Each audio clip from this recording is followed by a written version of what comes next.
and Whoopi Goldberg under the ABC News umbrella, losing their minds on a daily basis. And it's actually kind of fun to watch. But at some point, people are going to be like, all right, I don't want to listen to this anymore because, quite frankly, I can't trust you people because you told us that Donald Trump was Hitler, and now apparently Hitler is going to be the 47th president of the United States. I agree with you, Joy. I can't sing a lick, but I certainly, and I have not been asked, but if I were asked, it would be a hard no. Carrie Underwood sent shockwaves through the entertainment world when she performed at Donald Trump's presidential inauguration, a move that left fans and critics deeply divided. While some viewed her appearance as a patriotic gesture from America's beloved country star, others saw it as a bold political statement that couldn't be ignored. One of the loudest voices of dissent came from The View's Sunny Hostin, who didn't mince words. To her, this wasn't just a performance, it was a betrayal of values she held dear. Hostin called the act disappointing and criticized Carrie for aligning, even indirectly, with an administration she found deeply problematic. Oh, beautiful for spacious skies, for amber waves of grain, for purple mountain majesties above the fruited plain.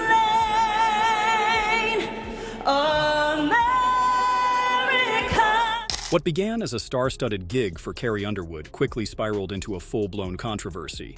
The spotlight shifted from her performance to a whirlwind of backlash, not about the music, but about her morals, loyalty, and even her political stance. That dramatic mic drop, it came with a price. Within days, the show turned into headline fuel, igniting a media frenzy. But hold on, that was just the opening act. Sunny Hostin wasn't done voicing her outrage. On The View, she amped things up, transforming disappointment into pointed criticism. She directly challenged how Carrie could wave the American flag and sing patriotic songs while performing for someone she bluntly labeled a convicted felon. That comment, it hit like a bomb. Social media lit up. Viewers weren't just reacting to Sunny's tone, they were dissecting her intent. To many, it didn't feel like commentary anymore. It felt like a personal attack, one that questioned Carrie's character, values, and patriotism. Sunny didn't flinch. She doubled down. But Carrie's fans? They came out swinging. Instantly, the internet became a battleground.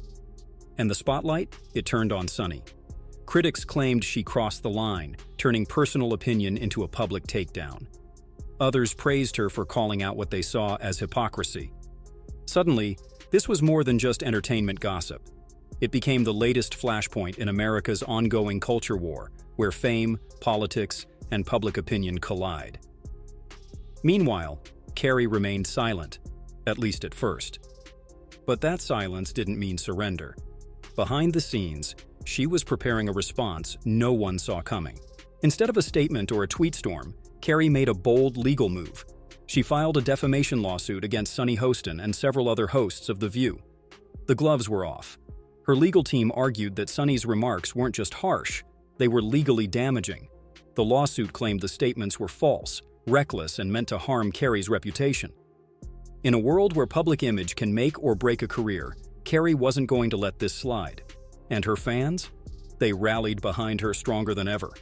To them, this wasn't just a lawsuit, it was a stand against a media machine that too often blurred the line between criticism and character assassination. They called her move fearless, timely, necessary, and just when the firestorm seemed ready to peak, another heavyweight voice joined the fray. Joe Rogan, enter Part 4, and a whole new layer of chaos. Known for his unfiltered takes, Joe dove headfirst into the controversy on his podcast, torching The View and defending Carrie with the bluntness he's famous for. Within moments, the internet lit up all over again.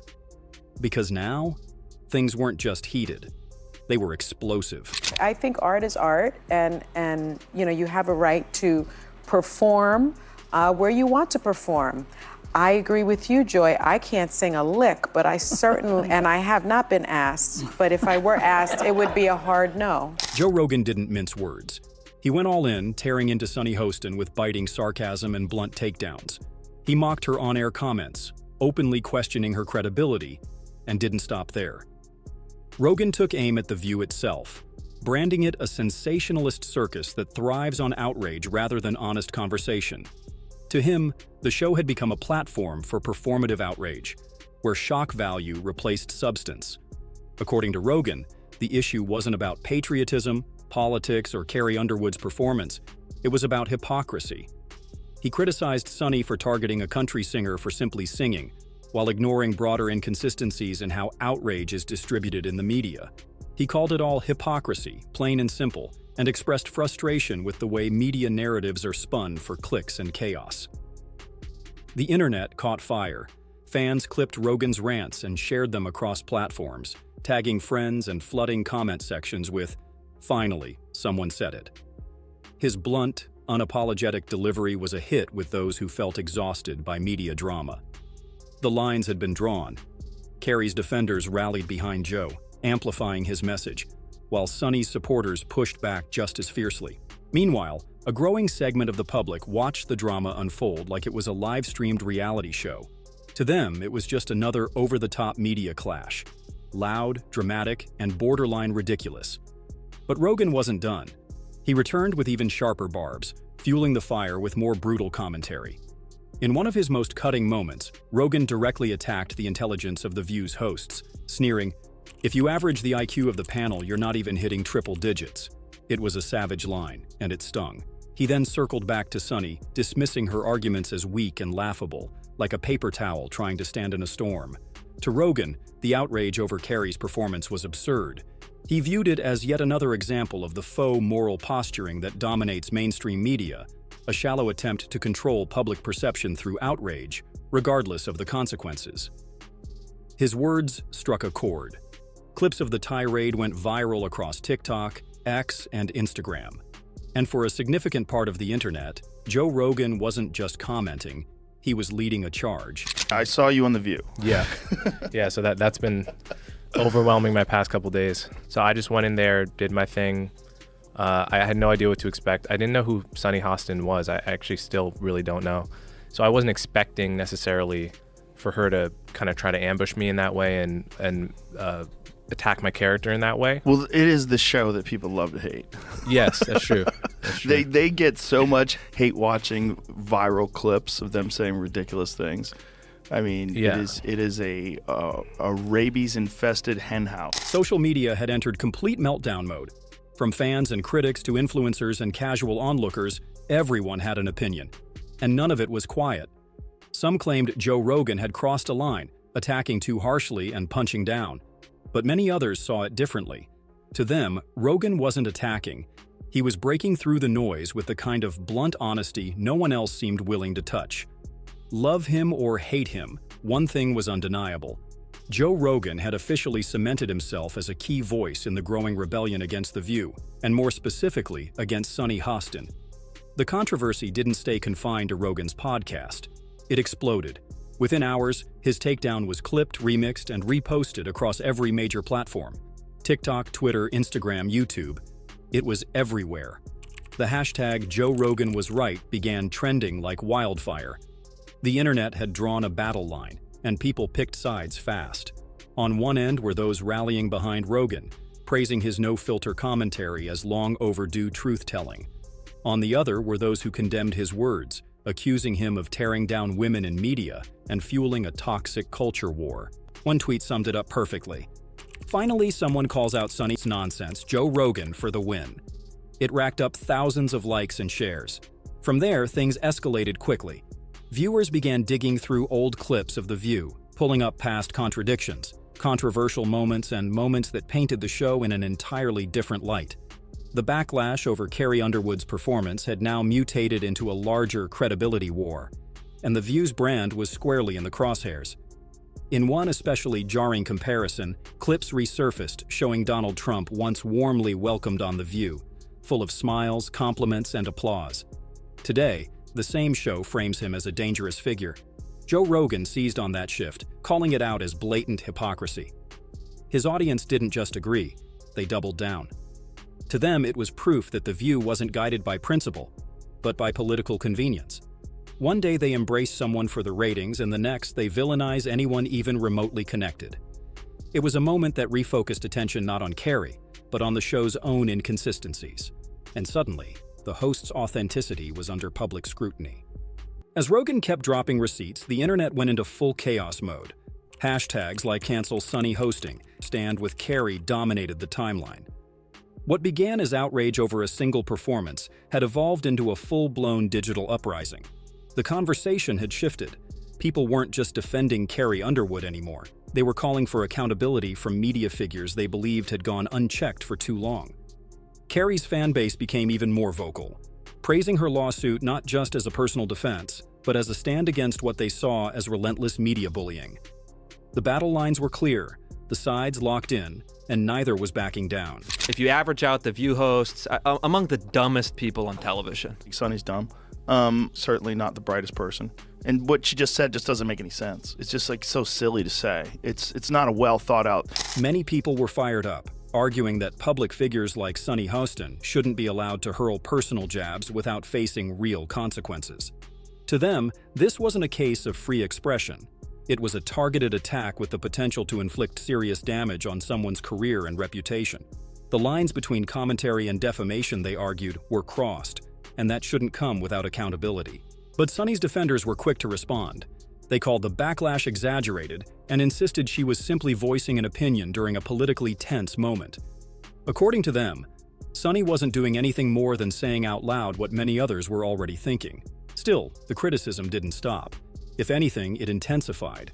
Comment sections under The View's social media posts overflowed with demands for apologies, calls for suspension, and in some cases, outright firing. The reaction was loud and relentless. It became clear that this was no fleeting internet moment. The controversy had spiraled into a full-blown reputational crisis. What started as Carrie Underwood singing at an inauguration had snowballed into a national conversation about free speech, media ethics, and where exactly the line should be drawn between opinion and defamation. And while the internet roared, Sunny Hostin remained silent. No tweets, no statements, no responses, just silence. But that silence only fanned the flames. Was she waiting for it to blow over, or was something unraveling behind the scenes? Then came part 9, and it peeled back the curtain. Reports began to surface suggesting that even within ABC, discomfort was growing. The pressure on Sunny was no longer just coming from the outside. According to insiders, producers at The View had begun to question whether Sunny Hostin's long list of controversies was becoming a risk they could no longer justify. What began as one sharp remark had turned into a full-scale media inferno, and the network was feeling the heat. Behind closed doors, internal conversations reportedly grew tense. While ABC remained quiet publicly, sources claimed discussions were underway about whether Sunny's continued presence was dragging down the brand. The headlines kept coming, and few, if any, painted The View in a positive light. Producers were starting to weigh the impact. Was Sunny still a valuable voice, or had she become too costly? Even longtime viewers were growing weary. Online forums and fan discussions began to voice a common complaint that the show had drifted away from meaningful dialogue and was veering dangerously close to tabloid territory. Instead of thought-provoking conversations, some said, it now felt like a stream of hot takes and personal jabs. Meanwhile, Carrie Underwood's supporters weren't backing off. They took this moment to not only defend her, but to shine a light on what they saw as a much larger issue: a lack of restraint in mainstream media, where commentary crosses the line and no one is held responsible. The silence from Sunny only added fuel to the fire, and more people began to wonder whether her seat at The View was still tenable, or if her time was running out. Carrie's lawsuit had evolved into something far greater than a personal defense. It was becoming a symbol of resistance, a challenge to media personalities who, in the eyes of many, had gotten too comfortable using their platforms without considering the fallout. This wasn't just about Carrie anymore. It was about accountability in an era where influence spreads faster than truth. At its core, this story wasn't just about a country star and a talk show host.